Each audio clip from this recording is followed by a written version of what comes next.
لا حول ولا قوة إلا بالله العلي العظيم. أعوذ بالله السميع العليم من الشيطان الرجيم. بسم الله الرحمن الرحيم.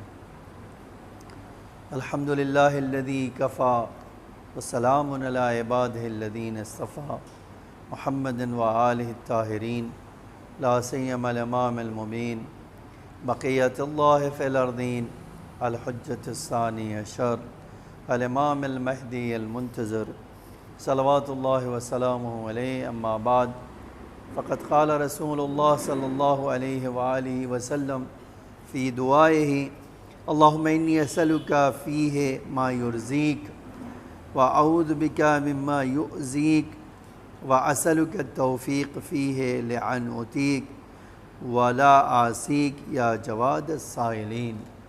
عزیزان گرامی، 24ویں ماہ مبارک کی دعا جس میں اللہ کے رسول ارشاد فرماتا ہے، اے اللہ میں تجھ سے سوال کرتا ہوں، میں تجھ سے مانگتا ہوں وہ چیزیں جو تیری رضا کا سبب ہو، تیری خوشنودی کا سبب ہو، تیرا قرب کا سبب ہو.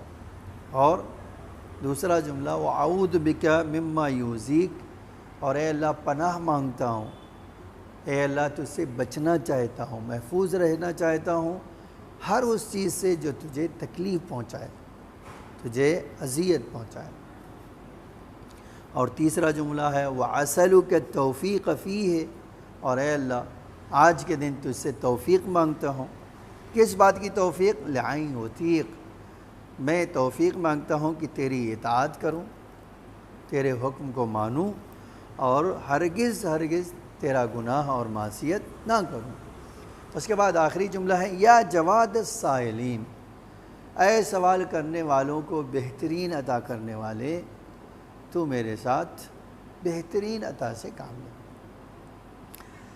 قرآن میں اگر آپ پڑھیں تو یہ موضوع بار بار آیا ہے، کئی آیتوں میں آیا ہے کہ ایک بار میں اور آپ ہیں، اللہ کے بندے ہیں، اور لیکن ہر ایک کے بندوں میں ایک دوسرے سے الگ الگ مزاج کے لوگ ہوتے ہیں. میرا مزاج الگ ہے، آپ کا مزاج الگ ہے، اس کا مزاج الگ ہے. اب ایسے میں یہ جو دعا کا جملہ ہے کہ اے اللہ ایسی چیز مانگ رہا ہوں جو تیری مرضی کا سبب ہو، اور ایسی چیز سے مجھے بچا لے جو تیری تکلیف کا سبب ہو. تو قرآن کہتا ہے کہ بہت کم لوگ ایسے ہیں جو اللہ سے راضی ہوں اور اللہ ان سے راضی ہو. آپ ایسے لوگ تو بہت سارے ملیں گے جن سے اللہ راضی ہو، لیکن وہ اللہ سے راضی ہیں یا نہیں، یہ ایک بڑا مسئلہ ہے کہ ہم اللہ سے راضی ہیں یا نہیں. یہ صرف اماموں کے لیے کہا جاتا تھا کہ رضی اللہ عنہم ورضوا عنہ، یہ ان سے راضی ہیں اور وہ ان سے راضی. آج اتفاق یہ ہے کہ رضی اللہ انہیں کہا جاتا ہے جس سے اللہ ہرگز راضی نہیں. آپ دیکھو یہ بھی ایک بدبختی ہے کہ اللہ ان سے راضی نہیں ہے اور انہی کا نام رضی اللہ ہے. جن کو نام ہونا چاہتا یہ جو اس کے برخلاف ہونا چاہیے تھا، بغض اللہ ہونا چاہیے تھا اللہ کا. یہ اللہ ان سے نفرت کرتا ہے، ان کو کیا رضی اللہ کہا جاتا. خیر، اب جو میں آپ کے سامنے قرآن کی آیت کئی جگہ پر آپ دیکھیں، یہ دیکھیے قرآن کی آیت قال اللہ ھذا یوم، قال اللہ کہے گا قیامت میں آج وہی دن ہے جہاں لوگوں کو سچائی فائدہ پہنچا رہی. ھذا یوم ینفع الصادقین صدقہم لہم، یہ آج کا دن وہ ہے جس دن آپ کو آپ کی سچائی فائدہ مند ہوگی. اور اس کے بعد کہتے ہیں جنات تجری من تحت، ایسی جنت جس کے نیچے سے نہریں جاری ہیں، خالدین فیہا ابدا، یہ ہمیشہ کے لیے اس میں داخل ہو جائیں گے. رضی اللہ عنہم ورضوا عنہ، یہ ان سے راضی ہیں اور وہ ان سے راضی ہیں. ذالک الفوز العظیم، اور عظیم کامیابی یہی ہے کہ اللہ اپنے بندے سے راضی ہو، بندہ اپنے رب سے راضی ہو. یہ بہت بڑی کامیابی ہے. اب دیکھیے رضایت خدا حاصل کرنے کے لیے مجھے اور آپ کو کافی زحمت اٹھانا پڑے گی. اگر ایک مثال آپ دیکھیں، جنگ خندق میں جب یہ یہودی جو ہے بار بار اپنے گھوڑے سے کود کر اس طرف آ رہا تھا، باؤنڈری پار کر کے، کھائی پار کر کے کود کے ادھر آ جاتا تھا اور کہتا تھا ہے کوئی مسلمان جو آ کر مجھ سے لڑے، اور آپ کا تو عقیدہ ہے اگر مار دیے تو بھی جنت میں جائیں گے، نہیں مارے تو مجاہد کہلائیں گے، تو آپ کو تو ضرور آنا چاہیے۔ پھر وہ خود کہتا ہے کہ میں اتنی دیر سے پکار رہا ہوں، بلا رہا ہوں کہ میری آواز بلاتے بلاتے حل من مبارز حل من مبارز کہتے کہتے میری حلق سوکھ گئی ہے، اس کے باوجود جو ہے مسلمانوں میں کوئی نہیں آتا۔ اللہ کے رسول نے کہا اے علی تم جاؤ گے اس کے سامنے لڑنے کا؟ اے اللہ کے رسول بالکل جاؤں گا۔ اب آپ دیکھیے امام نے جیسے ہی کہا کہ ہاں میں جاؤں گا، کہا ٹھیک ہے۔ امام آ گئے اس عمر ابن عبدود کے سامنے، امام نے اس سے کہا حملہ کرو تم، اس نے حملہ کیا امام کے اوپر، اور تاریخ کہتی ہے اتنا بڑا پہلوان تھا کہ امام جیسا بہادر بھی اس کے تلوار سے بچ نہیں سکے، لیکن امام نے زخم بہت ہلکا سا یعنی بچایا اپنے آپ کو، لیکن بہرحال وہ امام کے سر پہ لگ گئی، ٹھیک ہے۔ لیکن جب امام نے اپنے آپ کو سنبھال لیا اور دوسرے ہی لمحے اس کے پیر کاٹ دیے، امام نے اس کے پیر پہ تلوار ماری، اور علی کی تلوار سے کون بچ سکتا ہے؟ وہ گرا جب تو امام اس کے سینے میں جا کے بیٹھے اور تلوار سے گلا ریتنا ہی چاہتے تھے، اس نے امام کی طرف تھوک دیا، اور اس کو پتا تھا کہ علی کو غصہ دلانا ہے، مجھے غصہ دلائیں گے چھوڑ دیں گے، اور امام نے ایسے ہی کیا، اس کو چھوڑ دیا، اتر گئے۔ اور تاریخ نے لکھا ہے کہ 10-12 قدم ٹہلے، اور جب امام نے مارا تھا تو اصحاب رسول تکبیر کی آواز بلند کر رہے تھے، کیونکہ جس سے سامنے جانے سے دم نکلتا ہو، اگر اسی کو کسی نے مار دیا تو تکبیر نعرہ لگانے میں تو استاد ہے نا، تو کم سے کم نعرہ لگائے۔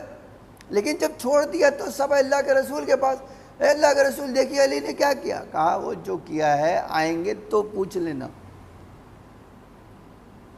امام نے دوبارہ حملہ کیا، اس کا گلا کاٹا، لے کر آئے اللہ کے رسول کے پاس، تو اللہ کے رسول نے پوچھا کہ اے علی تم نے ایسا کیوں کیا؟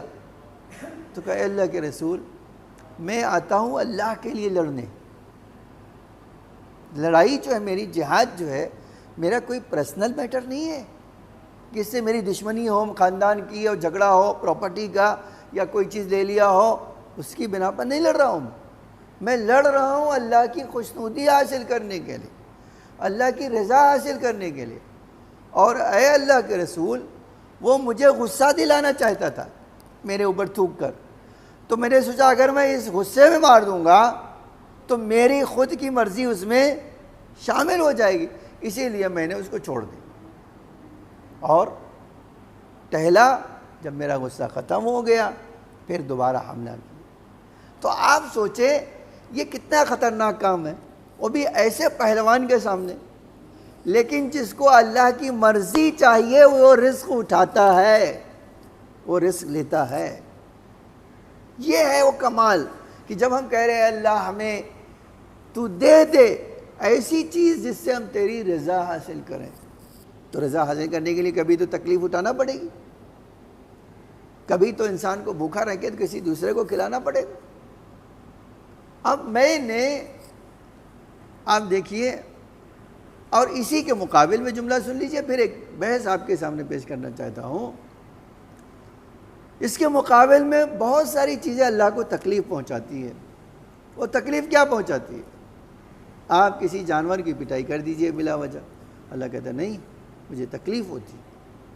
آج ایک یتیم کو مارنا عرش الہی ہل جاتا ہے، اس کے رونے سے عرش الہی لرزنے لگتا ہے۔ تو آپ بتائیے، تو آپ جانتے ہو میں جانتا ہوں ایسی چیزیں جس کی بنا پر اگر ہم کریں گے تو عرش الہی ہل جائے گا۔ اسی طرح ایک مومن کو قتل کر دیجیے، ایک مومن کو خوب ستائیے پڑوسی کو، تو اللہ اس سے راضی ہوگا؟ نہیں، بالکل راضی نہیں ہوگا، اللہ تو ہم سے اس سے ناراض ہوگا۔ اور پھر جو جملہ ہے وہ اسألک التوفیق فیہ، اے اللہ آج 24 ماہ مبارک کو میں تجھ سے توفیق مانگ رہا ہوں کہ صرف تیری اطاعت کروں، تیرا گناہ نہ کروں۔ اب جو سنا رہا ہوں آپ غور سے سنیے گا، کیونکہ یہ وہ چیز ہے نا، اگر آپ اور میں کر سکے آج جو ہم توفیق مانگ رہے ہیں، اللہ اپنی اطاعت کی توفیق دے دے، اپنی رضا کی توفیق دے دے، گناہوں سے دور کر دے ہمیں، اور ہمیں جو ہے ایسی چیزوں سے بچا لے جس سے تو ناراض ہوتا ہے۔ ان میں 7 چیزیں میں نے لکھی ہے، آپ دیکھیے کیا چیز ہے یہ۔ فرمایا اگر تم اللہ سے قرب چاہتے ہو، اللہ کی رضا چاہتے ہو، اور ایسی رضا جس سے تم اولیاء الہی میں پہنچ جاؤ، تو اس بات کو یاد رکھنا۔ پہلی چیز یہ حدیث کا جملہ ہے، نہج البلاغہ میں 110 نمبر کا جو نہج البلاغہ خطبہ ہے اس میں مولا نے یہ جملہ ارشاد فرمایا ان افضل ما توسل به المتوسلون الى اللہ الایمان بہ وبرسولہ، جو سب سے زیادہ مجھے اور آپ کو کیا کرتا ہے، انما افضل ما توسل بہ، جس وسیلے سے آپ سب سے زیادہ اللہ سے نزدیک ہو جاتے ہیں، اللہ سے قریب ہو جاتے ہیں، وہ کیا چیز ہے؟ ایک اللہ پر ایمان، اور دوسرے رسول اللہ کو ماننا، رسول اللہ کے اوپر ایمان لانا۔ اگر میرا ایمان اللہ کے اوپر ہے اور اللہ کے رسول کے اوپر ہے تو آپ جان لیجئے میں اللہ کا محبوب بندہ ہوں، اس میں کوئی ڈاؤٹ نہیں ہے، کوئی شک نہیں ہے کہ میں اللہ کی نگاہوں میں اللہ کا پسندیدہ بندہ ہوں ایمان کی بنا پر۔ اللہ کے اوپر ایمان ہو اور رسول اللہ اور اہل بیت کے اوپر ایمان ہو، ایک چیز یہ۔ دوسری چیز جو واجبات کو آپ نہ چھوڑیں کبھی۔ دیکھیے واجبات بڑے مختصر ہیں، دن میں آپ سے 17 رکعت نماز مانگی ہے، 18ویں نہیں مانگی، یہ تو آپ کی مرضی ہے، 18 پڑھو۔ پورے سال میں ایک بار روزہ ہے، 1 مہینے کے لیے۔ پورے زندگی میں ایک بار حج ہے۔ آپ کے اوپر جو مالی حقوق ہے وہ کیا کہتا ہے؟ اللہ کہتا ہے مجھے 100 روپے میں سے 20 روپے چاہیے، اور ابھی بچت ہے تو چاہیے، بچت نہیں ہے تو نہیں چاہیے۔ یعنی تم بچا رہے ہو، بینک میں جمع کر رہے ہو تو 20 روپیہ 100 روپے میں سے چاہیے، لیکن اگر بینک میں نہیں جمع کر رہے ہو، اتنا کما رہے ہو کہ خرچہ ہو جا رہا ہے تو تم سے کچھ نہیں چاہیے۔ دیکھیے یہ اللہ کا انصاف ہے۔ ہاں تو ایسی چیزیں جب مانگ رہا ہے تو انسان کو دینا وہ بھاری کام نہیں ہے، لیکن آج انسان کیا ہے؟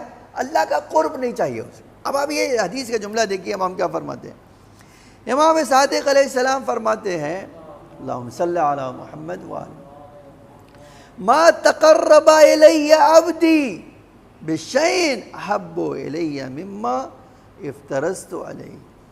اللہ کہتا ہے جو چیز میں نے واجب کی ہے نا، آج ہر انسان ہماری سوسائٹی میں، خاص طور سے ہم شیعہ مذہب میں، شیعہ قوم میں ایک خرابی یہ بھی ہے کہ مستحبات تو ہم بڑی کوشش کریں گے، دعا پڑھ لوں، یہ پڑھ لوں، وہ پڑھ لوں، 3 رکعت نماز نہیں پڑھوں، 17 رکعت نماز نہ پڑھوں، دعا پڑھ لوں، اور خاص طور سے ایسی دعا بتا دیجئے کہ بھائی یہ دعا پڑھ لو 56 کروڑ تمہیں مل جائے گا۔ دیکھیے رات بھر بیٹھے پڑھتے رہیں، یہ کیا چیز ہے؟ جبکہ امام فرماتے ہیں اللہ کہتا ہے ما تقرب الی عبدی، میرا بندہ جو مجھ سے سب سے زیادہ چیزوں سے، جس چیز سے قریب ہوتا ہے وہ واجبات ہیں جو میں نے اس کے اوپر فرض کر دی ہے۔ مستحبات کا ثواب اتنا نہیں ہے جتنا واجبات کا ہے۔ یاد رکھیے گا یہ جملہ، یاد رکھیے گا کہ واجب کا ثواب مستحب کے ثواب سے زیادہ ہے۔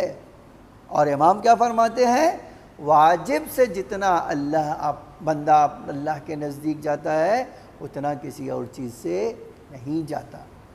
ٹھیک ہے، تو ایک چیز واجب، اگر مجھے اللہ کا قرب چاہیے تو میں اپنے واجبات کو ادا کرنے میں دقت کرنا ہوگا، اس کو اہمیت دینا پڑے گا، اس کے لیے اہتمام کرنا پڑے گا، مجھے اس کے لیے ٹائم خرچ کرنا پڑے گا، یہ بغیر ٹائم خرچ کرنے تو نہیں ہوگا یہ۔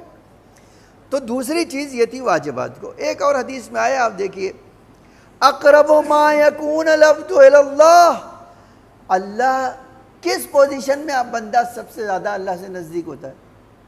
کس حالت میں آپ رہیں کہ اللہ آپ سے بہت نزدیک ہے؟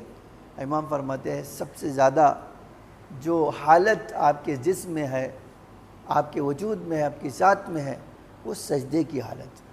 جب آپ سجدے میں جاتے ہیں تو امام فرماتے ہیں اللہ سے اس کا بندہ سب سے زیادہ قریب ہو جاتا ہے، سجدہ۔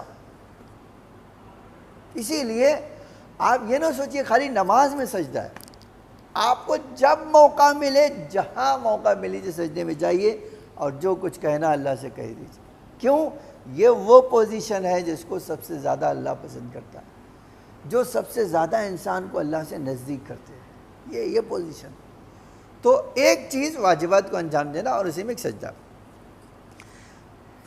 تیسری چیز جو میں عرض کرنا چاہتا ہوں وہ ہے لوگوں کی خدمت۔ آپ دیکھیے ایک حدیث پڑھتا ہوں، آپ دیکھیے کتنی خوبصورت حدیث ہے۔ امام پیغمبر فرماتے اقرب ما یکون العبد الی اللہ، اللہ سے بندہ بہت نزدیک ہو جاتا ہے، اللہ اپنے بندے کو اپنی رضا دے دیتا ہے، خوش ہو جاتا ہے۔ کب؟ جب یہ بندہ اذا ادخل علی قلبہ المؤمن مسرۃ، جب یہ میرا بندہ، کوئی بندہ ایک مومن کے دل میں کوئی خوشی پیدا کرتا ہے، جب کسی مومن کو کوئی خوشی عطا کرتا ہے، اللہ کہتا ہے میں سب سے زیادہ اس وقت خوش ہوتا ہوں۔ آپ دیکھیے شاید ایک چاکلیٹ آپ کسی یتیم بچے کو دے دیں، وہ مسکرا دے، اللہ کہہ رہا ہے اس کی مسکراہٹ سے میں مسکراتا ہوں۔ آپ دیکھو ایک فقیر ہاتھ اٹھا کر دعا دے دے، آپ وہ دعا دینا نا، اللہ کہتا ہے میں اس وقت تم سے بہت زیادہ خوش ہوں۔ آج اسی لیے امام و ائمہ ہمارے فرماتے تھے فقیر لے کر صدقہ ہم پر احسان کر رہا ہے۔ دیکھو یہ بھی ایک نظریہ ہے، آج لوگ صدقہ دے کر احسان جتانا چاہ رہے ہیں، امام کیا کریں گے؟ نہیں، اس کا احسان ہے کہ اس نے ہم سے لے لیا۔ کیوں؟ کیونکہ اللہ اس کام سے ہمارے راضی ہو گیا، اللہ ہم سے خوش ہو گیا۔ تو آپ دیکھیے، تو انسان کا ویژن بھی بہت بڑی اہمیت رکھتا ہے کہ وہ کار خیر کرتے وقت اللہ کا کیسے خیال رکھتا ہے، کیسے اس کی رضا کو چاہتا ہے، کیسے اس کے قرب کو چاہتا ہے۔ تو کسی بھی مومن کے دل کو خوش کرنے سے اللہ کہتا ہے یہ بندہ مجھ سے بہت قریب ہو گیا۔ کیوں؟ اس نے میرے بندے کو خوش کیا۔ آپ یاد رکھیں، میں نے ایک جگہ دیکھا، ایک عورت بدکار تھی، برا کام کرتی تھی، کہتی ایک دن میں جا رہی تھی، دیکھا ایک کنواں آیا، مجھے بہت پیاس لگی تھی، تو میں نے سوچا پانی کیسے پیوں کنویں کے اندر، مجھے کوئی چیز سمجھ میں نہیں آئی کہ میں کیا کروں۔ تو میں نے کیا کیا، وہ کنویں میں اتر گئی۔ پہلے ایسا بنایا جاتا تھا زینا کہ وہی کنویں میں چلے جاتے تھے لوگ، آج بھی ہے۔ کہتے میں کنویں میں اتر کر پانی میں نے پی لیا، باہر آئی دیکھا ایک کتا اس کے پاس آ کے بیٹھ گیا، اور پانی کو دیکھتا ہے، مجھے دیکھتا ہے،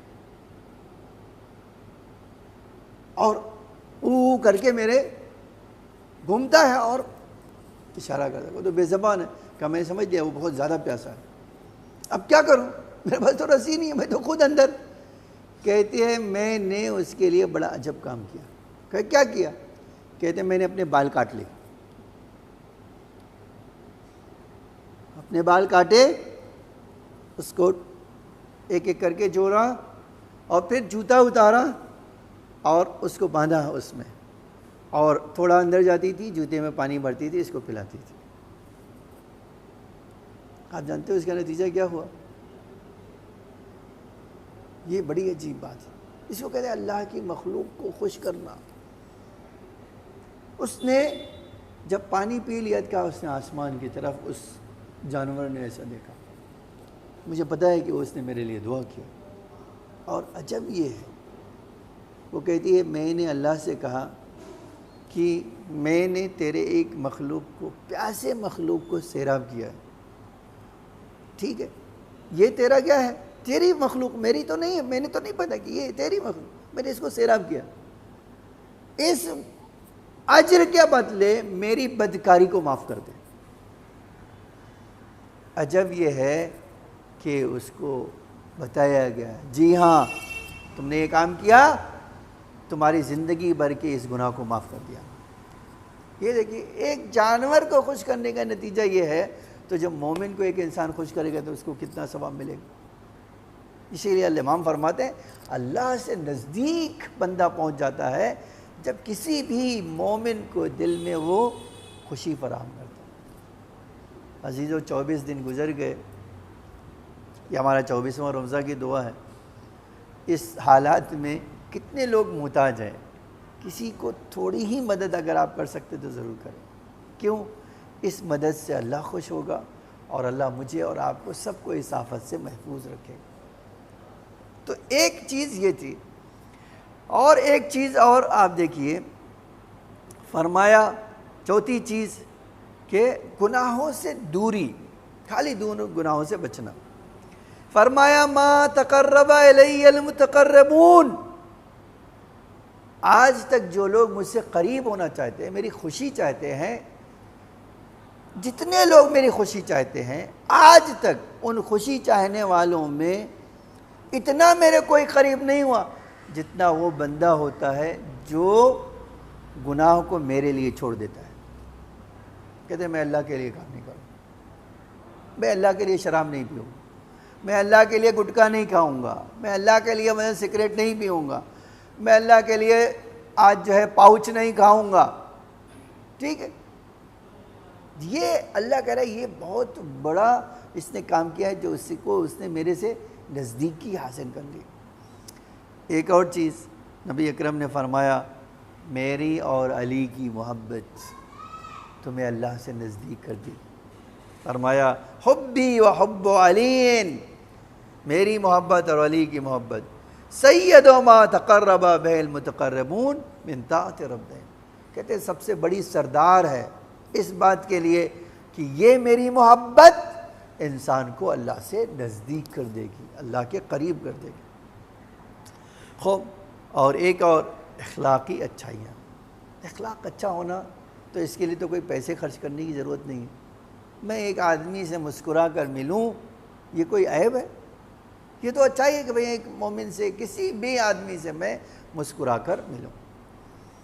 آپ دیکھیے یہ بھی ایک حدیث پڑھتا ہوں، آپ دیکھیے افضل ما یتقرب بہ العبد الی اللہ بعد المعرفۃ بہ، اللہ کہتا ہے کہ میں نماز، اللہ جو ہے میری معرفت کے بعد، خوب نماز کے بعد اور والدین کے ساتھ نیکی کرنے کے بعد اور حسد چھوڑنے کے بعد، عجب چھوڑنے کے بعد، سب سے بہترین چیز جو انسان کو اللہ سے نزدیک کرنے والی ہے وہ اس کا اخلاق، اس کا کردار ہے۔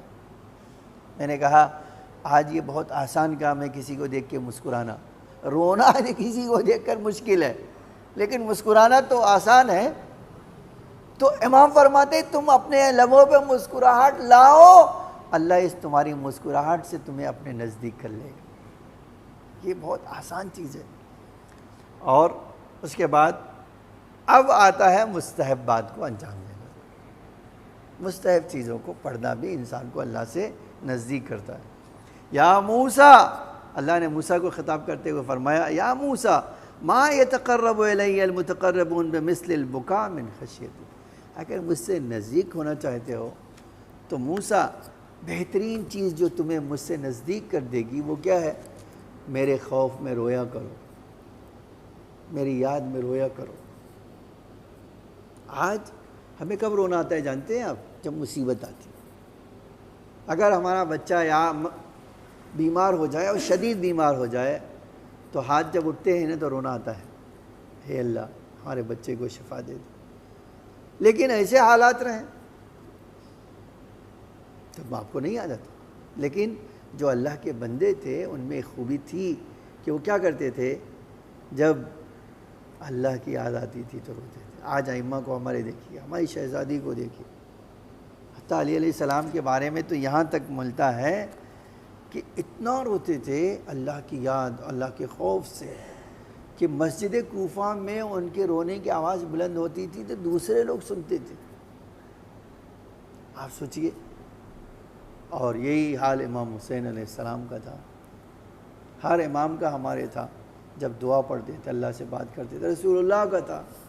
کعبے کا پردہ پکڑ کے راوی کہتا ہے میں نے دیکھا آنسوؤں کی جھڑی لگ گئی رسول اللہ کی. کیا دعا کر رہے ہیں, اللہ سے بات کر رہے ہیں. تو ایک چیز جو انسان کو اللہ سے نزدیک کر دیتی ہے. کبھی آپ سوچیے انہیں میں سے ایک کیا ہے, اہل بیت کے لیے آنسو بہانا, ہماری شہزادی کے لیے آنسو بہانا. میں یہ جملہ جب پڑھتا ہوں واقعاً کیا درد تھا ہماری شہزادی کا. راوی کہتا ہے کہ میں مولا حسین کے روضے کے سامنے بیٹھا تھا. زری کا پیر, زری کے جو نیچے والا فقرہ پکڑ کر بیٹھا ہوا دھیرے دھیرے کہہ رہا تھا مولا میں پریشان ہوں, میری پریشانی کو دور کر دیجیے. اے میرے آقا میں محتاج ہوں, گھر جانا چاہتا ہوں, مجھے کچھ پیسے دے دیجیے. کہتے اتنے میں میں نے دیکھا کہ ایک معظمہ لکڑی ہاتھ میں لیے ہوئے میری طرف دھیرے دھیرے آگے بڑھ رہی تھی. جب میرے پاس آئیں تو فرمایا اے فلاں لے یہ پیسے میں تجھے دے دیتی, دامن پھیلا دے. جس نے کہا میں نے گھبرا کر کہا نہیں بی بی آپ جو آئی ہیں دینے کے لیے مجھے آپ سے پیسے نہیں چاہیے, میں مولا حسین سے مانگ رہا ہوں. کہتے بڑا عجب جملہ کہا کہ میں حسین کی ماں ہوں جو تجھے دینے کے لیے آئی. کہتے میں کربلا کا تصور امام حسین کی زری اور دیکھ رہا ہوں بی بی ہاتھ میں لکڑی لیے ہوئے اور کہہ رہی میں حسین کی ماں ہوں جو تجھے دے رہی ہوں, لے لے. کہتے میں نے جلدی سے اپنے جولی پھیلا دیا, بیوی نے پیسہ رکھا. جب جانے لگی تو میں نے دوڑ کر بیوی سے کہا بیوی میں دو بات پوچھنا چاہتا ہوں آپ سے, آپ میرا جواب دیں گی؟ کہا کیا پوچھنا چاہتے ہو؟ کہا بیوی پیغمبر کے بعد آپ پر کیسا ظلم ڈھایا گیا وہ مجھے بتا دیجیے. ایک بار بیوی نے فرمایا میں کیسے تجھے بتا دوں کہ میرے اوپر میرے بابا کی وفات کے بعد دروازہ میرے پہلو پہ گرا دیا گیا, میرے بچے کو شہید کر دیا گیا. میں زندگی بھر جب اس کے بعد زندہ رہی تو سیدھے کھڑی نہیں ہو سکی. دیکھ آج بھی میں اس لکڑی کو لے کر چلتی ہوں اس لیے کہ جب میں کھڑی ہوتی ہوں تو میری پسلیاں ایک دوسرے سے پیوست ہو جاتی ہیں. ایسا درد اٹھتا ہے کہ میں اپنے آپ کو خود جھکا لیتی ہوں. آپ اندازہ کریں ہماری شہزادی کی حالت جب امیر المومنین دیکھتے ہوں گے, مولا حسن دیکھتے ہوں گے. اسی لیے شاید امام حسین نے فرمایا تھا ہائے تم اپنی میں کسی کی بھی مصیبت بھول سکتے ہو لیکن میں اپنی ماں کی مصیبت کیسے بھول سکتا ہوں کہ صبح ہوتی تھی تو اس حالت میں ہوتی تھی کہ میری ماں کراہتی تھی اور شام ہوتی تھی تو درد سے تڑپتی تھی, اور اسی طرح اس نے اپنی دنیا اس دنیا کو چھوڑ دیا. لعنت اللہ علی القوم الظالمین سیعلم الذین ظلموا ای منقلب ینقلبون. الہی بحق زہرا و ابیہا و بالہا و بنیہا وسر المستودع فیہا بعدد ما احاط بہ علمک. اے اللہ ہماری اس عبادت کو قبول فرما.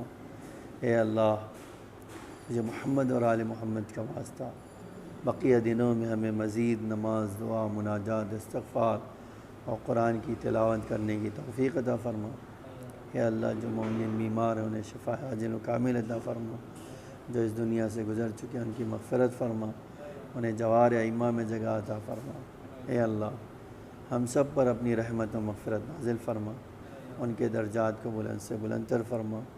اے اللہ شیعان علی جہاں بھی ہوں ان کی حفاظت فرما, جو قید میں ہیں انہیں قید سے رہائی عطا فرما. اے اللہ جو محمد اور آل محمد کا واسطہ امام زمانہ علیہ السلام کے ظہور میں تعجیل فرما, زمین کو آقا کے ظہور کے لیے آمادہ فرما, ہم سب کو آقا کے حقیقی غلاموں میں شمار فرما. اے اللہ ہمیں اس دنیا میں نور آل محمد سے مزین فرما, اس دنیا میں محبت اہل بیت اور آخرت میں شفاعت اہل بیت نصیب فرما. ربنا تقبل منا انک انت السمیع العلیم.